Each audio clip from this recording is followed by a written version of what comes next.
Hi friends, iOS 16 നമ്മുടെ iPhone 13 Pro Max കിട്ടിയിരിക്കുകയാണ്. Already നിങ്ങളുടെ ഫോണുകളിലും iOS 16 കിട്ടിയിട്ടുണ്ടാവുമെന്ന് വിചാരിക്കുന്നു. സ്റ്റേബിൾ വെർഷൻ, ബീറ്റ വെർഷൻ കുറേ നേരത്തെ കിട്ടി. പ്രധാനപ്പെട്ട എല്ലാ ചേഞ്ചുകളും ഞാൻ ഓൾറെഡി ആ ബീറ്റ വെർഷൻ കിട്ടിയപ്പോൾ തന്നെ നിങ്ങളുമായിട്ട് ഷെയർ ചെയ്തിട്ടുണ്ടായിരുന്നു. ഇന്ന് സ്റ്റേബിൾ വെർഷൻ വരുമ്പോൾ പുതിയ മാറ്റങ്ങളെക്കുറിച്ചല്ല ഞാൻ പറയാൻ വന്നിരിക്കുന്നത്. പകരം അന്ന് പറയാത്ത ചില ഹിഡൻ ഫീച്ചറുകൾ കൂടി ഇതിനകത്തുണ്ട്.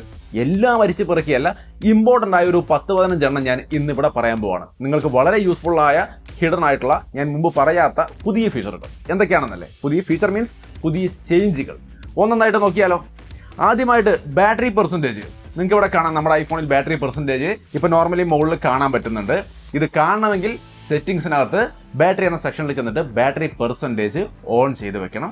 സോ ഐഫോണിലും ഇനി തൊട്ട് ബാറ്ററി പെർസെൻറ്റേജ് കാണാം. ഇനി അടുത്തൊരു കാര്യം, ഹിഡൻ ഫോട്ടോസ്. അതായത് നമ്മൾ നോർമലി ഗാലറിയിൽ നിന്ന് ഫോട്ടോ ഒരെണ്ണം ഹൈഡ് ചെയ്താൽ ഹിഡൻ ഫയലിലേക്ക് പോകും. പക്ഷേ ആൽബം സെക്ഷനിൽ താഴെ പോയി നോക്കിയാൽ അവിടെ ഹിഡൻ ആൽബം എന്ന് പറഞ്ഞ് കാണും. അത് ഓപ്പൺ ചെയ്യാം, അല്ലെങ്കിൽ ആർക്കെങ്കിലും അത് ഓപ്പൺ ചെയ്യാൻ നമ്മളോട് ആവശ്യപ്പെടാം. അപ്പം അങ്ങനെ ആവശ്യപ്പെട്ട് കഴിഞ്ഞാൽ പിന്നെ അവിടെ ഹൈഡ് ചെയ്ത് വെച്ചതിൻ്റെ ഗുണമില്ല. അത് എപ്പോഴും ഓപ്പൺ ആയിരിക്കും, അവിടെ എപ്പോഴും കാണാൻ പറ്റും ആ ഹിഡൻ ആൽബം. ഇനി അങ്ങോട്ട് നമുക്കത് വേണമെങ്കിൽ ഹൈഡ് ചെയ്ത് വെക്കാം. സെറ്റിംഗ്സിനകത്ത് നേരെ ഫോട്ടോ ആപ്പിനകത്തേക്ക് എത്തുക. അതിനകത്ത് ഷോ ഹിഡൻ ആൽബം എന്നുള്ളത് ഓഫ് ചെയ്ത് വെച്ചാൽ മതി. ഇങ്ങനെ ചെയ്ത് കഴിഞ്ഞാൽ പിന്നെ നമ്മൾ ഫോട്ടോ ഹൈഡ് ചെയ്യുമ്പോൾ അത് ഹൈഡായി പോകും. പക്ഷേ ആൽബം സെക്ഷനിൽ ആ ഹിഡൻ ആൽബം എന്നുള്ള സംഭവം കാണില്ല. പിന്നെ ഇതിനകത്ത് ഒരു നല്ല ഫീച്ചർ കൂടി വന്നിട്ടുണ്ട്. അതായത് റീസെൻ്റ്ലി ഡിലീറ്റഡ് എന്ന് പറഞ്ഞ ഒരു സെക്ഷൻ. അതായത് നമ്മൾ എന്തെങ്കിലും ഒന്ന് ഡിലീറ്റ് ചെയ്താൽ റീസെൻ്റ്ലി ഡിലീറ്റഡ് എന്നുള്ളതിലേക്ക് പോകും. നമ്മൾ പെട്ടെന്ന് എന്തെങ്കിലും ഒന്ന് ഡിലീറ്റ് ചെയ്ത് കളഞ്ഞു കഴിഞ്ഞാൽ വരുന്ന ആൾക്ക് ഇവൻ ഇപ്പോൾ ഡിലീറ്റ് ചെയ്തിട്ടുണ്ടാവോ എന്ന സംശയത്തിൽ വേണമെങ്കിൽ ആ റീസെൻ്റ് ഡിലീറ്റഡ് തുറന്ന് നോക്കിയാൽ അതിനകത്ത് കാണാൻ പറ്റും. ഈസി ആയിട്ട് കാണാൻ പറ്റും. അങ്ങനെയായിരുന്നു ഇതുവരെ. പക്ഷേ ഇപ്പോൾ അതിനകത്ത് ലോക്ക് വന്നിട്ടുണ്ട്.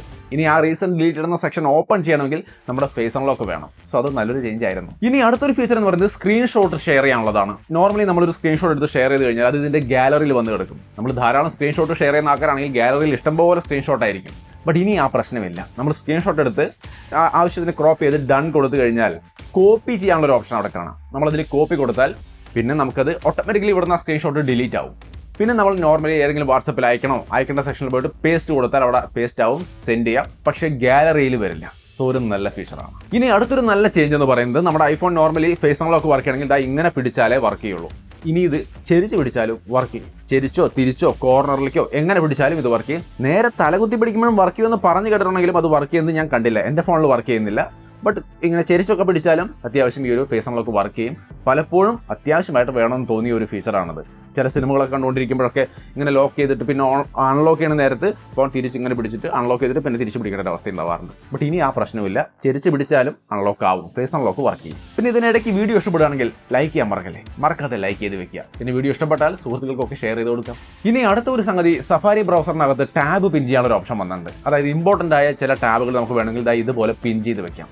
ഇതിൻ്റെ ഗുണം എന്താണെന്ന് ചോദിച്ചു കഴിഞ്ഞാൽ, നോർമലി ടാബുകളെല്ലാം ഒരുമിച്ച് ക്ലോസ് ചെയ്ത് പോകുന്ന സമയത്ത് അങ്ങനെ കളയേണ്ട ആവശ്യം വന്ന് നമ്മൾ ക്ലോസ് ചെയ്ത് കളയുമ്പോൾ ഈ പിൻ ചെയ്ത് വെച്ചിരിക്കുന്ന ഇമ്പോർട്ടൻ്റ് ടാബുകൾ ക്ലോസ് ആവില്ല, അത് അവിടെ തന്നെ ഉണ്ടാവും. സോ ഇമ്പോർട്ടൻ്റ് ആയ ടാബുകൾ മിസ്സാവാതിരിക്കാൻ ഉപകരിക്കും. പിന്നെ ഒരുപാട് ടാബുകൾ ഓപ്പൺ ചെയ്ത് ഉപയോഗിക്കുന്ന ആൾക്കാരാണെങ്കിൽ നിങ്ങളുടെ ടാബുകളുടെ ഏതെങ്കിലും കൂട്ടത്തിനിടയിൽ എവിടെയെങ്കിലുമൊക്കെ പോയി പെട്ട് നമ്മൾ തപ്പി നടക്കേണ്ട ഒരു ആവശ്യം വരില്ല. ഇമ്പോർട്ടൻ്റ് ആയത് പിൻ ചെയ്ത് വെക്കാം. നല്ലൊരു ഫീച്ചറാണ്. ഇനി അടുത്തൊരു കാര്യം, നമ്മുടെ സിരി ഉണ്ടല്ലോ, ഇംഗ്ലീഷിലാണ് ഇതുവരെ സംസാരിക്കുമ്പോൾ മനസ്സിലാവുള്ളതിന്. പക്ഷേ ഇനി നമ്മൾ മലയാളത്തിൽ പറഞ്ഞാലും ചില ചെറിയ കാര്യങ്ങളൊക്കെ മനസ്സിലാവും. ഇപ്പം ഞാനിവിടെ കാണിച്ചത് ഒരു ഡെമോ. ഹേയ് സിരി, 10 മണിക്ക് ഒരു അലാറം സെറ്റ് ചെയ്യൂ. ക്ലിയർ. അപ്പോൾ നമ്മൾ മലയാളത്തിൽ പറഞ്ഞാലും നമ്മുടെ സിരിക്ക് കുറച്ച് കാര്യങ്ങളൊക്കെ മനസ്സിലാവും. എല്ലാം ഒന്നുമല്ല, ഇതുപോലത്തെ ബേസിക് ആയിട്ടുള്ള ആപ്ലിക്കേഷൻ തുറക്കാനോ ടൈമർ വെക്കാനോ ഒക്കെ മലയാളത്തിൽ പറഞ്ഞാലും സിരി ചെയ്യും. ഇനി അടുത്തൊരു നല്ല ചേഞ്ച് എന്ന് പറയുന്നത് വൈഫൈ പാസ്വേഡ്. ഒരു തവണ നമ്മളൊരു വൈഫൈയിൽ കണക്ട് ആയി കഴിഞ്ഞാൽ പിന്നീട് എപ്പോഴെങ്കിലും നമുക്ക് ആ വൈഫൈയിൽ കണക്ട് ചെയ്യേണ്ട ആവശ്യം വരുന്ന സമയത്ത് പാസ്വേഡ് അന്വേഷിച്ച് നടക്കണ്ട.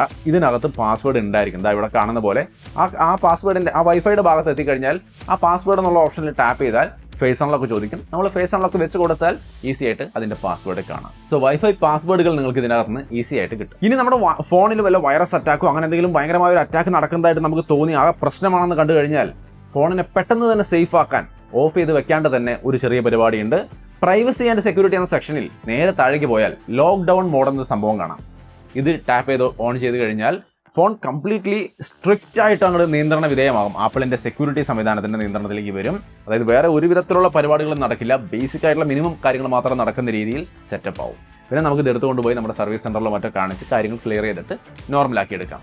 ആ ഒരു അറ്റാക്ക് നടക്കുന്ന സമയത്ത് അറ്റാക്ക് കണ്ടിന്യൂസ് ആയിട്ട് നടന്നുകൊണ്ടിരിക്കാതെ അതിനെ സ്റ്റോപ്പ് ചെയ്യാനുള്ള, പ്രിവെൻറ്റ് ചെയ്യാനുള്ള ഒരു സംവിധാനമാണ് ഈ ലോക്ക്ഡൗൺ മോഡ്. വേണമെങ്കിൽ ഉപയോഗിക്കാം. ഇത് റയർ കേസാണ്. ഇങ്ങനത്തെ വലിയ അറ്റാക്കൊന്നും നമ്മുടെ ഇടയിൽ നോർമലി നടന്ന് കണ്ടിട്ടില്ല ഞാൻ ഇതുവരെയായിട്ടും. അങ്ങനെ വരുവാണെങ്കിൽ ഉപയോഗിക്കാം ലോക്ക്ഡൗൺ മോഡ്. ഇനി കോൺടാക്റ്റിന്റെ ഭാഗത്ത് വളരെ സൗകര്യപ്രദമായ ഒരുപാട് കാര്യങ്ങളുണ്ട്. ഒന്ന്, നമുക്ക് കോൺടാക്റ്റ് സെലക്ട് ചെയ്യാൻ ഒരു ബുദ്ധിമുട്ടില്ല. വെറുതെ 2 വിരൽ കൊണ്ട് ഇങ്ങനെ സ്വൈപ്പ് ചെയ്താൽ ഈസി ആയിട്ട് കോൺടാക്റ്റ് സെലക്ട് ചെയ്യാം. ഇങ്ങനെ സെലക്ട് ചെയ്യുന്ന കോൺടാക്റ്റിൽ ടാപ്പ് ചെയ്ത് പിടിച്ചു കഴിഞ്ഞാൽ കോപ്പി ചെയ്യാം, ഷെയർ ചെയ്യാം, ഡിലീറ്റ് ചെയ്യാം, എന്ത് വേണമെങ്കിലും ഈസി ആയിട്ട് ഇവിടെ നിന്ന് തന്നെ ചെയ്യാം. മുമ്പ് ഇങ്ങനെയൊന്നും ആയിരുന്നില്ല, നമുക്കറിയാം, നിങ്ങൾക്ക് ഓൾറെഡി ഉപയോഗിക്കുന്നവർക്ക് അറിയാമല്ലോ. അതുകൊണ്ട് ഞാനത് വിശദീകരിക്കുന്നില്ല. എല്ലാം ഈസി ആയിട്ടുണ്ട്. ഷെയറിങ്, കോപ്പി, അതേപോലെ ഡിലീറ്റ് എല്ലാം ഈസിയായി, സെലക്ടിങ് അടക്കം. പിന്നെ മറ്റൊരു കാര്യം, ഡ്യൂപ്ലിക്കേറ്റ് കോൺടാക്റ്റുകൾ കണ്ടെത്താനും ഡിലീറ്റ് ചെയ്യാനും ഈസിയാണ്. ഒരു ഡ്യൂപ്ലിക്കേറ്റ് കോൺടാക്റ്റ് വന്നാൽ ഓട്ടോമാറ്റിക്കലി മുകളിൽ ഇതുപോലെ കാണിക്കും. അത് സെലക്ട് ചെയ്തിട്ട് മെർജ് കൊടുത്താൽ അത് മെർജ് ആയിക്കോളും. സോ അതും നല്ല ഒരു കാര്യമാണ്. ഇനി അടുത്തത്, ഫോട്ടോസ് ആപ്പിനകത്ത് ഡ്യൂപ്ലിക്കേറ്റ് ഫോട്ടോസ് ധാരാളമായിട്ട് വന്നു കഴിഞ്ഞാൽ ഓട്ടോമാറ്റിക്കലി താഴെയായിട്ട് നമുക്കത് കാണാൻ സാധിക്കും. സ്ക്രീനിൽ കാണുന്ന പോലെ. എൻ്റെ ഫോണിൽ ഇപ്പോൾ അത് കാണാനില്ല, കാരണം ഞാനത് ഓൾറെഡി മെർജ് ചെയ്തു. ഉള്ള ഡ്യൂപ്ലിക്കേറ്റ് ഫോട്ടോസിനൊക്കെ മെർജ് ചെയ്തു. ഇപ്പോൾ അത് വീണ്ടും കാണിക്കുന്നില്ല. സോ നിങ്ങൾക്ക് നിങ്ങളുടെ ഫോണിൽ ഡ്യൂപ്ലിക്കേറ്റ് ഫോട്ടോസ് ഉണ്ടെങ്കിൽ അത് ഓൾറെഡി അവിടെ കാണിക്കും. നിങ്ങൾക്ക് ഈസി ആയിട്ട് മെർജ് ചെയ്തെടുക്കാം. ഇനി മെസ്സേജിനകത്ത് നല്ലൊരു മാറ്റം വന്നിട്ടുണ്ട്. ഫിൽറ്ററുകൾ നിങ്ങൾക്ക് ഇവിടെ കാണാം. പല തരത്തിലുള്ള ഫിൽറ്ററുകൾ വന്നിരിക്കുകയാണ് മെസ്സേജിനകത്ത്. ഓൾ ട്രാൻസാക്ഷൻ എന്ന് പറഞ്ഞുകൊണ്ട് മുകളിൽ കാണാം. ഫിനാൻഷ്യലായ ട്രാൻസാക്ഷനുകൾ അടുത്ത സെക്ഷനിൽ. ഓർഡറുകൾ, നമ്മൾ എന്തെങ്കിലും ഓർഡർ ചെയ്തിട്ടുള്ള മെസ്സേജുകൾ വരുന്നുണ്ടെങ്കിൽ അതെല്ലാം കൃത്യമായിട്ടൊരു സ്ഥലത്ത്. റിമൈൻഡറുകൾ, നമുക്ക് എന്തെങ്കിലും ഓർമ്മപ്പെടുത്തുന്ന, ഇപ്പോൾ ബാങ്കിൽ നിന്ന് ലോണിൻ്റെ പേയ്മെൻറ്റിൻ്റെ ഡേറ്റ് ആയി എന്ന് പറഞ്ഞുള്ള റിമൈൻഡർ വരികയാണെങ്കിൽ അത് ഈ റിമൈൻഡർ എന്ന സെക്ഷനിൽ വരും. പിന്നെ പ്രൊമോഷൻ വർക്കുകൾ ഒരു സെക്ഷനിൽ. അങ്ങനെ ഫിൽട്ടർ ചെയ്ത് തിരിച്ച് ഗ്രൂപ്പ് ആക്കിയിട്ട് നമുക്ക് കാണിച്ചു തരും. മെസ്സേജ് ആക്സസ് ചെയ്യാൻ വളരെ ഈസിയായി. ഇനി നമുക്ക് നമ്മുടെ നോട്ട് ആപ്പിനകത്തൊരു ചെറിയ കാര്യമുണ്ട്. നോട്ട് നമുക്ക് നോർമലി പാസ്വേഡ് പ്രൊട്ടക്ട് ചെയ്യാൻ പറ്റും. ബട്ട് അതിൽ സെപ്പറേറ്റ് ഒരു പാസ്വേഡ് കൊടുക്കുകയാണ് പതിവ്. ഇനി അങ്ങോട്ട് ആ ബുദ്ധിമുട്ടില്ല. നിങ്ങൾ നേരെ സെറ്റിംഗ്സിനകത്ത് എത്തിക്കഴിഞ്ഞാൽ, നോട്ടിൻ്റെ സെക്ഷനിൽ എത്തിക്കഴിഞ്ഞാൽ യൂസ് ഡിവൈസ് പാസ്കോഡ് എന്നും ഉണ്ടാവും, യൂസ് കസ്റ്റം പാസ്കോഡ് എന്നും ഉണ്ടാവും. നമ്മൾ ഡിവൈസ് പാസ്കോഡ് കൊടുക്കുകയാണെങ്കിൽ പിന്നെ നോട്ട് ഓപ്പൺ ചെയ്യാൻ നമ്മൾ സെപ്പറേറ്റ് പാസ്കോഡ് ഒന്നും അടിക്കേണ്ട. സിസ്റ്റം പാസ്കോഡ് വഴി തന്നെ ഈസി ആയിട്ട് നമുക്ക് ഓപ്പൺ ചെയ്യാം. ഇനി അടുത്തത്, ഐഫോണിൽ നല്ലൊരു സംഭവം വന്നിരിക്കുന്നത്, കീബോർഡിനകത്ത് ഹാപ്റ്റിക് ഫീഡ്ബാക്ക് വന്നിട്ടുണ്ട്. അതായത് നമ്മൾ ടൈപ്പ് ചെയ്യുമ്പോൾ ഒരു ചെറിയ വൈബ്രേഷൻ ഫീഡ്ബാക്ക് വരും. അതൊരു നല്ല രസമാണ് ടൈപ്പ് ചെയ്യുമ്പോൾ. അത് യൂസ്ഫുള്ളുമാണ്. നമ്മുടെ ടൈപ്പിംഗ് കൃത്യമായിട്ട് നടക്കുന്നുണ്ടെന്ന് മനസ്സിലാക്കാൻ നല്ല കൺവീനിയൻ്റ് ആയ സംഭവമാണ്. സൗണ്ട് ആൻഡ് ഹാപ്റ്റിക് എന്ന സെറ്റിംഗ്സിനകത്ത് ചെന്നിട്ട് കീബോർഡ് ഫീഡ്ബാക്ക് എന്നുള്ളതിൽ ഹാപ്റ്റിക് ഓൺ ചെയ്ത് വെക്കുക. ഇത്രയും ചെയ്താൽ മതി. പിന്നീട് അങ്ങോട്ട് ടൈപ്പ് ചെയ്യുമ്പോൾ ആ ഹാപ്റ്റിക് ഫീഡ്ബാക്ക് കിട്ടും. ഇനി അടുത്തൊരു കാര്യം, സിരിക്ക് ഒരു പുതിയ ഫീച്ചർ കൂടി വരുന്നുണ്ട്. നമ്മുടെ കോൾ കട്ട് ചെയ്യാൻ നേരത്ത് നമ്മുടെ കൈ ഫ്രീ അല്ല എങ്കിൽ കോൾ കട്ട് ചെയ്യാൻ സിരിയോട് പറഞ്ഞാൽ മതി. ഹാങ് അപ്പ് കോൾ എന്ന് പറഞ്ഞാൽ സിരി ഈസി ആയിട്ട് അത് ഹാങ് അപ്പ് ചെയ്യും, അതായത് കട്ട് ചെയ്യും. സിരിയെ കൊണ്ട് പറഞ്ഞ് കോൾ കട്ട് ചെയ്യിപ്പിക്കാം. അതിൻ്റെ ഫീച്ചർ ഈ കാണുന്ന പോലെ നമ്മൾ എനേബിൾ ചെയ്യണമെന്ന് മാത്രം. സിരി സെറ്റിംഗ്സിലേക്ക് വന്നിട്ട് കോൾ ഹാങ് അപ്പ് എന്നുള്ളത് ഓൺ ചെയ്ത് വെക്കണം. എങ്കിലാണ് ഈ ഫംഗ്ഷൻ വർക്ക് ചെയ്യുള്ളൂ.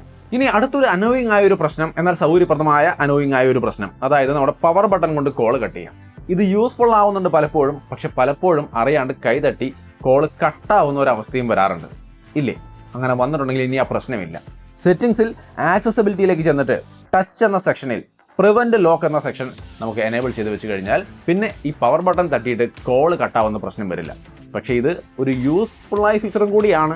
സോ നിങ്ങളുടെ ആവശ്യത്തിനനുസരിച്ച് കൊണ്ട് നിങ്ങളത് യൂസ് ചെയ്യും. ഇനി നമുക്ക് യൂണിറ്റ് കൺവെർട്ടർ പോലുള്ള കാര്യങ്ങൾ നോട്ടിനകത്തും മെസ്സേജിനകത്തൊക്കെ ഉണ്ട്. ഇപ്പോൾ ഡോളറിൽ വരികയാണെങ്കിൽ റുപ്പീസിൽ കാണിക്കുക, അല്ലെങ്കിൽ യൂറോയിൽ വരികയാണെങ്കിൽ ഡോളറിൽ കാണിക്കുക, അങ്ങനെയുള്ള സംഭവങ്ങളുണ്ട്. ജസ്റ്റ് യൂറോയിൽ വരികയാണെങ്കിൽ നമ്മളിതാ ഒരു യൂറോ നമ്പർ വന്നു, അതിൽ നമ്മൾ ടാപ്പ് ചെയ്ത് കഴിഞ്ഞാൽ അത് ഡോളറിൽ കാണിക്കും. അല്ലെങ്കിൽ നിങ്ങൾക്ക് ഇന്ത്യൻ കറൻസി വേണമെങ്കിൽ ആ രീതിയിൽ കാണിക്കും. എങ്ങനെ വേണമെങ്കിലും ഓട്ടോമാറ്റിക്കലി കൺവേർഷൻ അവിടെ നമുക്ക് കാണിച്ചു തരും.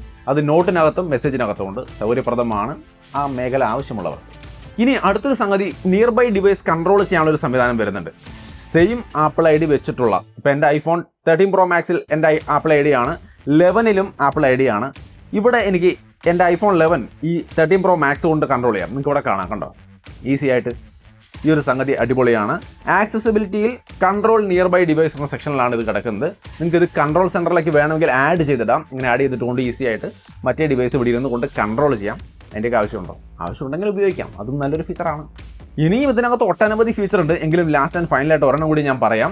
നമ്മുടെ വീട്ടിലൊക്കെ ഹോം സെറ്റപ്പ് നടത്തിയിട്ടുള്ള ആൾക്കാർക്ക്, ആപ്പിളിൻ്റെ മറ്റ് പലതരത്തിലുള്ള കണക്ടിവിറ്റി സംവിധാനങ്ങളൊക്കെ നടത്തിയിട്ടുള്ള ആൾക്കാർക്ക് നമ്മുടെ കോളിംഗ് ബെല്ലൊക്കെ അടിക്കുകയാണ്, അല്ലെങ്കിൽ വീട്ടിൽ എന്തെങ്കിലും ഒരു അലാറം സൗണ്ട്, എന്തെങ്കിലും ഒരു തരത്തിലുള്ള ഒരു സൗണ്ട് വരുമ്പോൾ ആ ഒരു നോട്ടിഫിക്കേഷൻ കിട്ടുന്നൊരു സംവിധാനമുണ്ട്. അങ്ങനെ നോട്ടിഫിക്കേഷൻ വരുമ്പോൾ നമുക്ക് എന്ത് തരം ആക്ടിവിറ്റി അവിടെ നടക്കണം, ഇപ്പോൾ പുറത്ത് ലൈറ്റ് ഇടണോ, അല്ല അപ്പോൾ ഈവനിങ് ആണെങ്കിൽ ലൈറ്റ് ഇടണോ, അല്ലെങ്കിൽ എന്തെങ്കിലും തരത്തിലുള്ള ഓട്ടോമേഷൻ സംവിധാനങ്ങൾ നമ്മുടെ വീട്ടിലുണ്ടെങ്കിൽ അത് വർക്ക് ചെയ്യിപ്പിക്കാൻ വേണ്ടിയിട്ട് സാധിക്കും. നമ്മുടെ താല്പര്യത്തിനനുസരിച്ച് അതും സെറ്റ് ചെയ്യാം. പക്ഷേ ആക്ച്വലി ഇതൊന്ന് ടെസ്റ്റ് ചെയ്ത് കാണിച്ചു തരാനുള്ള സംവിധാനം നമ്മുടെ വീട്ടിൽ ഇല്ലാത്തതുകൊണ്ട് ഞാനത് കാണിക്കുന്നില്ല എന്ന് മാത്രം. പറ്റുന്ന കാലത്ത് ഞാനത് കാണിച്ചു തരാം. സോ അപ്പോൾ ഇത്രയുമാണ് ഇതിനകത്ത് എനിക്ക് പ്രധാനപ്പെട്ട, ഞാൻ ഫസ്റ്റ് വീഡിയോയിൽ മിസ് ചെയ്തു അല്ലെങ്കിൽ അതിനേക്കാൾ അതേപോലെ തന്നെ ഇമ്പോർട്ടൻ്റ് ആയതാണ് എന്ന് തോന്നിയ കുറച്ച് ഫീച്ചറുകൾ. ഒരു 18-19 എണ്ണത്തോളം ഞാനിപ്പോൾ പറഞ്ഞു കേട്ടോ. സോ ഇതൊക്കെ ട്രൈ ചെയ്ത് നോക്കുക. എല്ലാം തീർച്ചയായിട്ടും യൂസ്ഫുൾ ആണ്. പിന്നെ ഇതല്ലാത്ത മേജർ ചേഞ്ചുകൾ അതെല്ലാം പഴയ വീഡിയോയിലുണ്ട്, കാണാൻ മറക്കണം. ഞാൻ ഐക്കണിൽ കൊടുക്കാം. കണ്ടു നോക്കുക. അത് കൂടാത്ത കുറേ ഹിഡൻ ഫീച്ചറുകളാണ്. സോ എല്ലാം ഉപയോഗിച്ച് നോക്കുക. നിങ്ങളുടെ അഭിപ്രായങ്ങൾ തീർച്ചയായിട്ടും കമൻറ്റായിട്ട് ഷെയർ ചെയ്യുക. വീഡിയോ ഇഷ്ടപ്പെട്ടാൽ ലൈക്ക് ചെയ്യാനും ഷെയർ ചെയ്യാനും മറക്കണ്ട. വീണ്ടും ഒരു വീഡിയോ ആയിട്ട് കാണാം.